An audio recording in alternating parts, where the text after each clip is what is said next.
ఏంటి శిల్ప అంత చిరాగ్గా ఉన్నావు? మా వదినక్క ఏమైంది? మీ వదినకి ప్రెగ్నెంట్ అనుకుంటా కదా. అక్కడ నొప్పి ఇక్కడ నొప్పి అంటారక్క, వామిటింగ్ వస్తుంది అంటది, వామిటింగ్ చేసుకోదు. మా అన్న అటెన్షన్ కోసం చేస్తుందో తెలియదు, పని తప్పించుకోవాల్సి వస్తుందో తెలియదు. ఆమె ఒకటే ప్రెగ్నెంట్ అయినట్టు ఇంక ఈ లోకంలో ఎవరు ప్రెగ్నెంట్ కానట్టు. శిల్ప, మీ అక్క ప్రెగ్నెంట్ అప్పుడు రోజుకి 3 సార్లు కాల్ చేసి అడిగేదానివి కదా.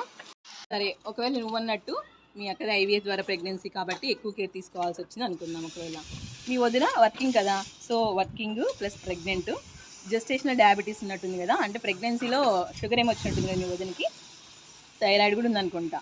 సో ఐవీఎఫ్లో ఎంత రిస్క్ ఉంటుందో నార్మల్ ప్రెగ్నెన్సీలో కూడా అంతే రిస్క్ ఉంటుంది శిల్ప. అందులోనూ షీఈ్ వర్కింగ్. ప్రెగ్నెన్సీ టైంలో యాంగ్జైటీ, డిప్రెషను, ఇంకా చాలా ఫిజియలాజికల్ చేంజెస్ ఉంటాయి శిల్ప. మీ వదినకన్నీ తక్కువ ఉండడము, మీ అక్కకని ఎక్కువ ఉండడం అంటూ ఉండదు, సరేనా? ఇంకో మాట అన్నావేంటి, అటెన్షన్ కోసమో లేదా వర్క్ తప్పించుకోవడం కోసమో చేస్తాను అన్నావు కదా. అవును, ప్రెగ్నెన్సీ టైంలో ఎవరికైనా హస్బెండ్తో ఉండాలని ఎందుకు తెలుసా? అది సైకలాజికల్ సపోర్ట్ అంటారు. సో అప్పుడుండే టెన్షన్, యాంగ్జైటీ తగ్గాలి అంటే హస్బెండ్ పక్కన ఉండాలని ప్రతి వాళ్ళకి అనిపిస్తుంది. అందాక ఎందుకు మీ అక్క 2-3 రోజులకు వస్తారు కాల్ చేస్తాను కదా మీ బావకి రమ్మని.